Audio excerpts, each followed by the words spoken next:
नमस्कार, आप देख रहे हैं अपना उत्तर प्रदेश में। हूं आपके साथ सचिन चौहान। लखनऊ के लोक भवन में संविधान दिवस पर विशेष कार्यक्रम का आयोजन हुआ और कार्यक्रम में मुख्यमंत्री योगी आदित्यनाथ ने संविधान की उद्देशिका का पाठ भी किया है। इस दौरान सीएम योगी ने कहा कि यह हमारा सौभाग्य है कि भारत की स्वाधीनता के अमृत काल में हम भारतीय संविधान के अमृत महोत्सव के इस वर्ष का शुभारंभ कर रहे हैं। 26 नवंबर 1949 को संविधान सभा ने संविधान अंगीकार किया और 26 जनवरी 1950 को भारत ने अपना संविधान लागू किया। ये हमारा सौभाग्य है कि भारत की स्वाधीनता के अमृत काल में हम भारत के संविधान के अमृत महोत्सव वर्ष का शुभारंभ कर रहे हैं और अमृत महोत्सव वर्ष भारत के संविधान की दृष्टि से अत्यंत महत्वपूर्ण वर्ष है। यहां पे केवल नागरिक अधिकार की ही बात नहीं होनी है, बल्कि प्रधानमंत्री से नरेंद्र मोदी जी जिनके प्रयास से, जिनके दूरदर्शिता के कारण आज हम संविधान सभा का दिवस के इस आयोजन के साथ सहभागी बन रहे हैं, जिसे उन्होंने आज से 10 वर्ष पहले पूरे देशवासियों को कहा था, जब उन्हें बाबा साहब भीमराव अम्बेडकर के भव्य स्मारक के बनाने के कार्यक्रम का शुभारंभ किया था। तब उन्होंने कहा था कि समय आ गया है जब हम भारत के संविधान दिवस को भी एक सार्वजनिक महत्व का दिवस मान करके इस आयोजन को पूरी भव्यता के साथ आयोजित करना सीखें। और फिर उन्होंने नोटिफिकेशन जारी करवाया और नोटिफिकेशन जारी करवाने के बाद 26 नवंबर 2015 से संविधान दिवस का एक कार्यक्रम इस भव्यता के साथ पूरे देश के अंदर आयोजित हो रहा है। यह हमारा सौभाग्य है कि उत्तर प्रदेश में विधानसभा और विधान परिषद में हम लोगों ने नागरिक कर्तव्यों को लेकर के इस पे एक डिबेट भी करवाई थी। लगातार इन मुद्दों पर चर्चाएं हुई। 2019 में हम लोगों ने इस मुद्दे पर विशेष सत्र आयोजित करके इस पर एक दिन का पूरा सत्र ही नागरिक कर्तव्यों को लेकर के उत्तर प्रदेश विधानसभा ने आयोजित किया। महत्वपूर्ण यह है कि भारत का संविधान हमें अधिकार देता है और कितना बड़ी बात है कि भारत के हर जाति, मत, मजहब के लोगों को, जो भारत का नागरिक है, उस हर वयस्क मतदाता को भारत के संविधान ने समान मताधिकार की शक्ति दी है। याद करना, दुनिया के तमाम ऐसे देश हैं जो अपने आप को आधुनिक लोकतंत्र का जनक मानते हैं, उनके यहां जाति खेमे में बटे हुए लोग थे। वे उन्होंने अपने यहां भेदभाव किया था, उन्होंने अपने प्रत्येक नागरिक को वोटिंग का पावर नहीं दिया था। लेकिन भारत ने जब पहला आम चुनाव 1952 में होता है तो हमारे इस महान संविधान के नाते भारत का हर वह नागरिक जो वयस्क मतदाता था उसको मताधिकार का एक समान अधिकार प्राप्त हुआ था। यह भारत के संविधान की देन है और बाबा साहब भीमराव अम्बेडकर की देन है। और वे वृंदावन के विश्व प्रसिद्ध कृपालु परिषद के चेयरमैन और जगत गुरु कृपालु महाराज की बड़ी बेटी विशाखा त्रिपाठी की 2 दिन पहले सड़क हादसे में निधन हो गया था, जिसके बाद पूरा कृपालु परिषद परिवार शोक में डूबा हुआ है।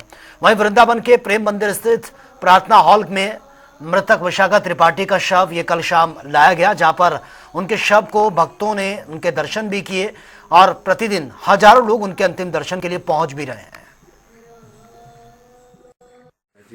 जैसे भक्तों को सूचना मिली तो विश्व भर से भक्त यहाँ पधार रहे हैं और प्रेम भवन में अखंड हरे राम संकीर्तन चल रहा है।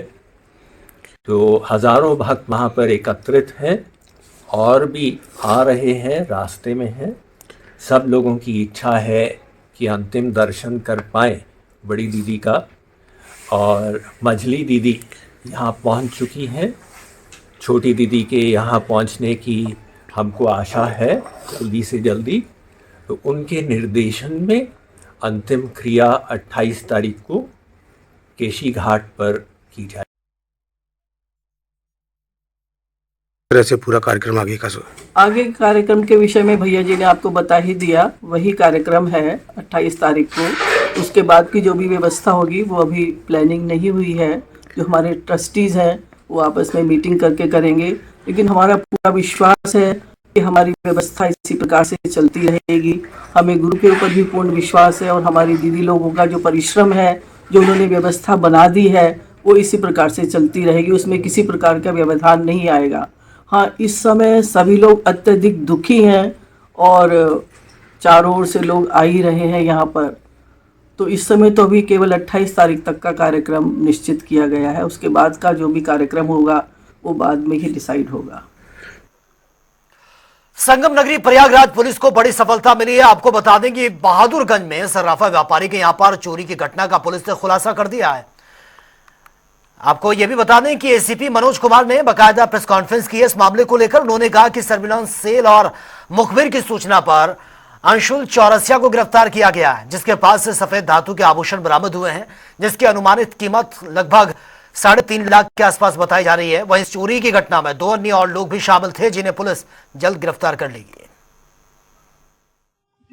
11-12 नवंबर की रात में कुछ लोग जो है अज्ञात व्यक्ति द्वारा सीढ़ी लगा करके रघुवंशी ज्वेलर्स है बहादुरगंज में, रात में इन लोगों ने ज्वेलरी की दुकान में चोरी किया और उनका 2-3-3.5 लाख का संभवतः चांदी का सब जेवरात थे, वो सब लेके गए। उसमें गिलास कटोरी वगैरह था। तो यहाँ पे व्यापारियों ने काफी आक्रोश व्यक्त किया था पुलिस के उसमें कि इसको जल्दी बरामद करें।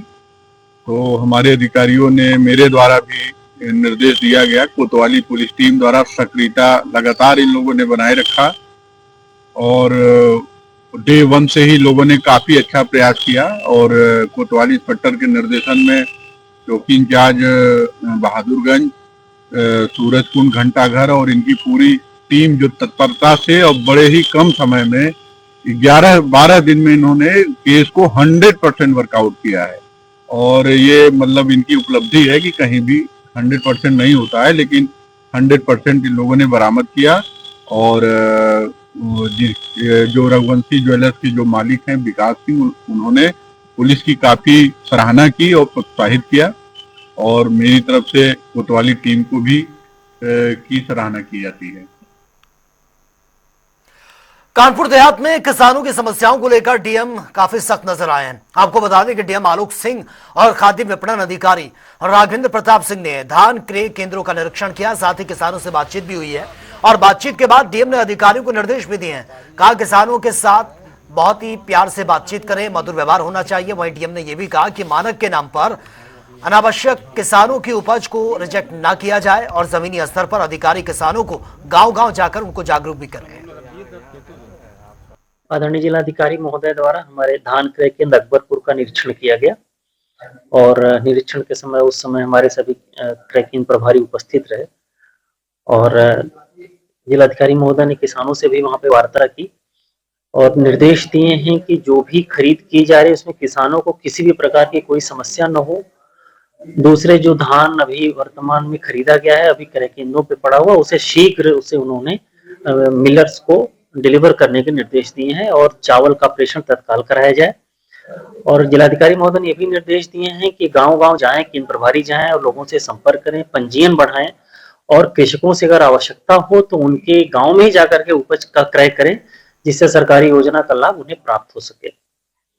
कल ये विशेष रूप से वहां पे जो किसान उपस्थित थे उनको ये कहा गया, उनसे अनुरोध भी किया गया और जिलाधिकारी महोदय के उस पे आदेश पे, निर्देश पे और मेरा भी किसानों से अनुरोध है कि व्यापारियों के हाथ में कम दाम पे या कम खरीद दाम पे कतई न बेचें, हमारे क्रय केंद्र पर आए। और भुगतान की प्रक्रिया इस बार सरकार ने बहुत ही अच्छी बना रखी है। यदि आपका अकाउंट बिल्कुल एक्टिवेटेड है तो 24 घंटे के अंदर भुगतान प्राप्त हो जा रहा है, जबकि निर्धारित समय सीमा 48 घंटे की है। तो हम ये चाहेंगे कि सभी किसान भाई हमारे क्रैकिंग पर ही आए, यहाँ पे धान बेचें और सरकारी योजना का अधिक से अधिक लाभ लें। इस समय जनपद में कितनी धान? चलिए आगे बढ़ते हैं। मुख्तार अंसारी की पत्नी अफशा अंसारी को प्रशासन से बड़ा झटका मिला है। राजधानी लखनऊ में 2 करोड़ की संपत्ति को पुलिस ने कुर्क कर दिया है। गोमती नगर में फ्लैट नंबर जो दिया गया था, अवैध तरीके से यह फ्लैट बनाया गया था यहां पर, उसको लेकर 29 सितंबर को गाजीपुर थाने के कोतवाली प्रभारी निरीक्षण ने जो है तोड़ने के लिए बकायदा ब्लूप्रिंट तैयार कर लिया। और आपको बता दें कि पुलिस को अफशा की तलाश लंबे वक्त से है। उसके खिलाफ अलग अलग जिलों में कई मुकदमे भी दर्ज है। ISI 191 गैंग के सरगना रहे स्वर्गीय मुख्तार अंसारी गैंग की सक्रिय सहयोगी एवं उनकी पत्नी अफशा अंसारी, जो समाज विरोधी गतिविधियों में लिप्त होने के इनके ऊपर मुकदमे गैंगस्टर के कायम हैं। उसी गैंगस्टर नियम के तहत उनकी एक संपत्ति ट्रेस की गई जो लखनऊ में पाई गई। एक फ्लैट है, उस फ्लैट की कीमत करीब 2 करोड़ रुपये, आज इसकी कुर्की कार्रवाई की गई है और संबंधित मजिस्ट्रेट द्वारा वहाँ उसको अपने सील बंद करके अपने कब्जे में लिया गया है और इसमें और अग्रिम विधिक कार्रवाई की जा रही है। चलिए अब बात होगी तमाम खबरों की ताबड़तोड़ अंदाज में।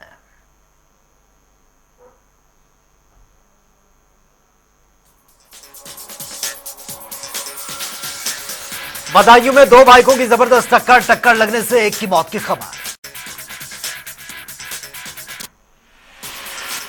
आगरा के थाना बाग क्षेत्र में बटेश्वर मेले में दुकानदारों में जमकर लात घूंसे चले हैं। सूचना पर पहुंची है पुलिस, मामले को शांत करवाया। संभल में हुई हिंसक के बाद बहराइच में पुलिस पूरी तरह से अलर्ट है। जिले के सभी चौक चौराहों पर पुलिस की तैनाती। बहराइच में कानून व्यवस्था के साथ खिलवाड़ करने वालों पर चला एटीएम का चाबुक। जिले के 1 दर्जन थाना क्षेत्रों से चिन्हित किए गए हैं शातिर अपराधी। बाराबंकी पहुंचे पूर्व सांसद पीएल पुनिया ने संभल में हुई घटना को लेकर सरकार पर साधा निशाना, साथ ही कानून व्यवस्था पर भी उठाए सवाल। फर्रुखाबाद के कोतवाली फतेहगढ़ क्षेत्र में बिजली विभाग की बड़ी कार्रवाई। बिजली विभाग ने चेकिंग अभियान चलाकर पुलिस चौकी पर बिजली चोरी पकड़ी। फर्रुखाबाद के थाना मऊदरवाजा क्षेत्र में बदमाशों ने शादी के घर में तांडव मचाया, फायरिंग कर दहशत फैलाई। मिर्जापुर में मां विद्यावांसिनी मंदिर में लगी है आग। आग लगने से श्रद्धालुओं में अफरा तफरी। तीर्थ पुरोहित और पुलिस प्रशासन ने मिलकर आग को कंट्रोल किया। मिर्जापुर में कैबिनेट मंत्री आशीष पटेल ने अपना काफिला रुकवाकर घायलों की मदद की। रायबरेली के गुरबख्शगंज थाना क्षेत्र में हुआ भयानक सड़क हादसा। तेज रफ्तार ट्रक ने ऑटो को मारी टक्कर। हादसे में 1 की मौत, 7 गंभीर रूप से घायल हॉस्पिटलाइज। रायबरेली के गुरबख्शगंज थाना क्षेत्र में संदिग्ध परिस्थितियों में अज्ञात लोगों ने 2 युवकों के ऊपर किया हमला। घायलों का अस्पताल में इलाज जारी। मेरठ में रिश्ते हुए तार-तार। 5 लाख रुपए लेकर पति ने किया पत्नी की अस्मत से समझौता। विरोध करने पर पत्नी को 3 तलाक देने की धमकी। रायबरेली में चोरी करने आए चोर को कर्मचारियों ने रंगे हाथों पकड़ लिया। चोर को पेड़ से बांधकर पुलिस के हवाले कर दिया। बुलंदशहर में थाना नरसेना क्षेत्र में भुने में चने खाने से मौत का बड़ा आंकड़ा। बेटे और ससुर के बाद अब बहू ने भी अस्पताल में दम तोड़ दिया। झांसी पहुंची है पंडित धीरेन्द्र शास्त्री की सनातन हिंदू पदयात्रा। बुलडोजर से बरसाए गए फूल। फर्रुखाबाद के कायमगंज कोतवाली क्षेत्र में बाइक सवार चोरों ने बाइक चोरी की घटना को अंजाम दिया। बाइक चोरी की घटना सीसीटीवी कैमरे में कैद। सहारनपुर में नहर में बोरे में मिला युवती का शव। सूचना पर पहुंची है पुलिस ने शुरू की जांच पड़ताल। सहारनपुर के भटखेड़ी रेलवे ट्रैक पर ट्रेन की चपेट में आने से व्यक्ति की मौत। सूचना पर पहुंची है पुलिस ने पंचनामे के लिए शव को भेज दिया। सहारनपुर के नागल स्टेट हाईवे 59 पर हुआ दर्दनाक हादसा। रोडवेज बस और ट्रैक्टर ट्रॉली की टक्कर। फतेहपुर के खागा कोतवाली में मेडिकल स्टोर में भीषण आग। स्टोर में रखी लाखों की दवाइयां जलकर राख। रायबरेली के जिला कारागार में अब बंदी सुन सकेंगे मनपसंद गाने। जेल प्रशासन ने बंदी रेडियो का शुभारंभ किया। 10 बजे से 4 बजे तक सुन सकेंगे गाने। सहारनपुर में पुत्रवधू पर सास ने लगा दिए गंभीर आरोप। डीआईजी कार्यालय पहुंचकर न्याय की गुहार। अमरोहा में आदमखोर तेंदुए की दहशत। खेत में गन्ना काटने किसानों पर तेंदुए ने अटैक कर दिया। जान बचाने के लिए इधर उधर भागे किसान। गोंडा में पुलिस और बदमाशों के बीच मुठभेड़ में एक बदमाश के पैर में लगी गोली।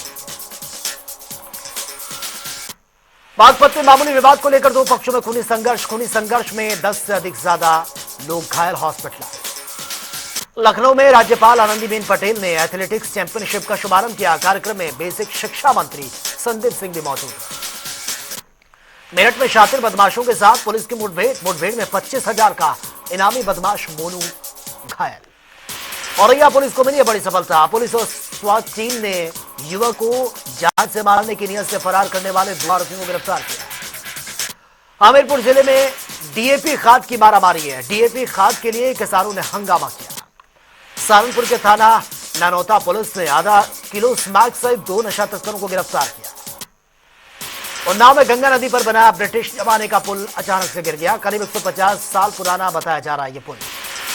लखीमपुर खीरी में वन विभाग को मिली बड़ी सफलता। गन्ने के खेत में पिंजरा लगाकर तेंदुए को कैच किया। मुजफ्फरनगर में हुआ संविधान दिवस का आयोजन। मुख्यमंत्री योगी आदित्यनाथ ने मेधावी स्टूडेंट्स को सम्मानित किया। मुजफ्फरनगर के एसएसपी कार्यालय पर हुआ संविधान दिवस का आयोजन। एसपी क्राइम प्रशांत कुमार ने दिलवाई पुलिस कर्मचारियों को संविधान की शपथ। ग्रेटर नोएडा के सोफा फैक्ट्री में भीषण आग। फैक्ट्री में सो रहे 3 कर्मचारियों की जलकर मौत। फतेहपुर के कल्याणपुर थाने में दबंगों ने एक घर में घुसकर मारपीट की है। मारपीट में महिलाओं सहित आधा दर्जन लोग घायल। मारपीट का वीडियो सोशल मीडिया पर वायरल। फिरोजाबाद के थाना सरसागंज क्षेत्र में 2 बाइकों की जबरदस्त टक्कर लगने से बाइक सवार 4 लोग गंभीर रूप से घायल। लखनऊ में आयोजित हुआ नागरिक सुविधा दिवस। शहरी क्षेत्रों में नागरिक सुविधाओं की समस्याओं का निस्तारण करेंगे। हमीरपुर डीएम घनश्याम मीणा ने लापरवाह कर्मचारियों पर बड़ा एक्शन लिया है। डीएम के आदेश पर ग्राम पंचायत अधिकारी सस्पेंड। बधाई में मनाया गया संविधान दिवस। जिलाधिकारी नीति श्रीवास्तव की अध्यक्षता में मनाया गया संविधान दिवस। जिले के पुलिस लाइन सभागार में यातायात माह का आयोजन किया गया। कार्यक्रम के मुख्य अतिथि सदर विधायक महेश चंद्र गुप्ता शामिल हुए। बिजनौर में युवक के शादी करने से इनकार। युवती ने खाया जहरीला पदार्थ। उपचार के लिए अस्पताल में भर्ती। महोबा जनपद के मकरबई गांव में खाद न मिलने से आक्रोशित है किसान। सड़क पर जाम लगा दिया। जाम लगने से बड़ी संख्या में वाहनों में फंसे रहे लोग। बरेली में सपा जिलाध्यक्ष शिवचरण कश्यप को पुलिस ने नजरबंद कर दिया। मैनपुरी पहुंचे प्रभारी मंत्री नरेंद्र कश्यप। संभल में हुई हिंसा पर बोले मंत्री नरेंद्र कश्यप। सहारनपुर के कलेक्ट्रेट में मनाया गया संविधान दिवस। राज्य मंत्री कुंवर ब्रजेश सिंह ने सभी उपस्थित अधिकारियों और विधायकों को दिलवाई संविधान की शपथ। अलीगढ़ में संविधान दिवस पर हिंदू छात्र नेताओं का विशाल प्रदर्शन। एएमयू में दलित आरक्षण मांग को लेकर प्रदर्शन किया गया। श्रावस्ती में मनाया गया संविधान दिवस। एसपी घनश्याम चौरसिया ने पुलिस कार्यालय में अधिकारियों कर्मचारियों को संविधान की शपथ दिलाई। कन्नौज में मनाया गया संविधान दिवस। समाजवादी पार्टी कार्यालय पर बाबा साहेब की प्रतिमा पर माल्यार्पण किया गया। बहराइच में डीएम मोनिका रानी ने सामुदायिक स्वास्थ्य केंद्र का औचक निरीक्षण किया। कमियां मिलने पर अधिकारियों को फटकार लगाए। ललितपुर में शुरू होने वाले विराट सनातन एकता यात्रा को लेकर फिल्म अभिनेता मुकेश खन्ना ने प्रेस कॉन्फ्रेंस की। फर्रुखाबाद में 40 साल की महिला के पेट से निकला 10 किलो का ट्यूमर। करीब 2.5 घंटे चला महिला का ऑपरेशन। बुलंदशहर के शिकारपुर तहसील क्षेत्र के राजस्व टीम के साथ मारपीट का मामला। 6 दिन से हड़ताल पर बैठे लेखपाल। मिर्जापुर में नगर के केबी कॉलेज में चुनाव की मांग को लेकर धरने पर बैठे हैं 3 छात्रों की तबियत बिगड़ गई, अस्पताल में भर्ती। शाहजहांपुर में पैसे के लेन देन को लेकर युवक को मारी गई गोली। युवक को घायल अवस्था में अस्पताल में भर्ती किया गया। रायबरेली में सड़क पर चलाया गया विशेष चेकिंग अभियान। यातायात माह में एक्टिव दिखा एआरटीओ विभाग। फर्रुखाबाद में जिलाधिकारी डॉक्टर वीके सिंह और एसपी आलोक प्रियदर्शी ने माफियाओं के खिलाफ अभियान चलाया। माफिया अनुपम दुबे गैंग के सदस्यों की संपत्ति कुर्क की गई है। बलिया में पुलिस व्यवस्था का जायजा लेने पहुंचे एडीजी जोन। जनपद के सभी थानों से लेंगे क्राइम रिपोर्ट। कुशीनगर में मुख्यमंत्री सामूहिक विवाह योजना के अंतर्गत 147 जोड़ों का विवाह संपन्न करवाया गया। फिरोजाबाद में जेएस विश्वविद्यालय शिकोहाबाद के छात्र ने अज्ञात कारणों से सुसाइड कर दिया। कौशाम्बी जिले के कछार इलाके में जमीन को लेकर 2 समुदायों के बीच जमकर बवाल। जमकर चले लाठी डंडे। 27 नवंबर को होने वाले इलाहाबाद विश्वविद्यालय का 136वां दीक्षांत समारोह में मुख्य अतिथि के रूप में शामिल होंगे सीएम योगी आदित्यनाथ। कुलपति प्रोफेसर संगीता श्रीवास्तव में जानकारी। अलीगढ़ में सड़क किनारे पड़ा मिला नवजात का शव। ग्रामीणों में सनसनी फैल गई। पुलिस को इन्फॉर्म किया गया। फर्रुखाबाद में बाकियों के संयुक्त किसान मोर्चा ने फतेहगढ़ कलेक्ट्रेट में धरना दिया है। पुलिस और किसान यूनियन के नेताओं के बीच तीखी नोकझोंक। बहराइच पुलिस को मिली बड़ी सफलता, नाबालिग लड़की की बिक्री करने वाले आरोपी को गिरफ्तार किया है। लड़की से पूछताछ की जा रही है। शराबस्ती के थाना इकोना पुलिस ने जालसाजी धोखाधड़ी करने वाले अभियुक्त को दबोचा है। जमीन मकान बेचने के नाम पर 2 लोगों से ठगी की। अमरोहा में हुआ दर्दनाक सड़क हादसा, कार की टक्कर से बाइक सवार युवक की मौत।